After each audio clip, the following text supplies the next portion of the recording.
వామ్మో చిన్నగా లేదు కదా లైను. దింపినా కొద్దీ వెళ్తూనే ఉన్నారు. చీమల పుట్టలకెంచి చీమలొచ్చినట్టే వస్తున్నారు పిల్లగాండ్లు.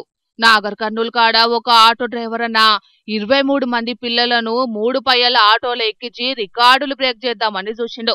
పుష్పక విమానానికి కేరాఫ్ ఈ 3 పయ్యల ఆటోనే అన్నట్టు చేసిండు.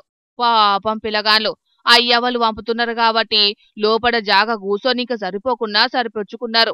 నాగర్ కర్నూల్ కాడ పొద్దుగాల ట్రాఫిక్ పోలీసులు పిలగాండ్లని నింపుకొని బడికి పోతున్న ఆటోను ఆపిండ్రు. మందిని చూసి పారేషాన్ అయినరు. అందరికందరిని దింపి వేరే బండ్లల్లా పిలగాండ్లను బడికి తోలిండ్రు. ఆటోను సీజ్ చేసిండ్రట. ఆటో డ్రైవర్ అన్నకు వార్నింగ్ ఇచ్చిండ్రట. మళ్ళో పారి ఎక్కువ తక్కువ మందిని ఎక్కించుకోపోతే మంచిగుండదని. ఇక ఈడియోని తీసి ఇంటర్నెట్ లో ఇడితే ఆటో డ్రైవర్ అన్న మీద, పిలగాండ్లను ఇంత భయం లేకుండా పంపుతున్న తల్లిదండ్రుల మీద గరానికి రాబట్టిండ్రు నెటిజన్లు. ఇయ్యాల రేపు అవుతున్న టక్కర్లను చూసి ఎవ్వలైనా గిట్లనే గరానికి వస్తారు గాని గీ ఆటో అన్ననే కాదు, అడ్డగోలుగా మేల్కపోతున్న ప్రైవేట్ బడుల్ల బస్సుల మీద కూడా నజరేయాలని సలహాలు ఇయ్యబట్టిండ్రు కొందరు జనాలు.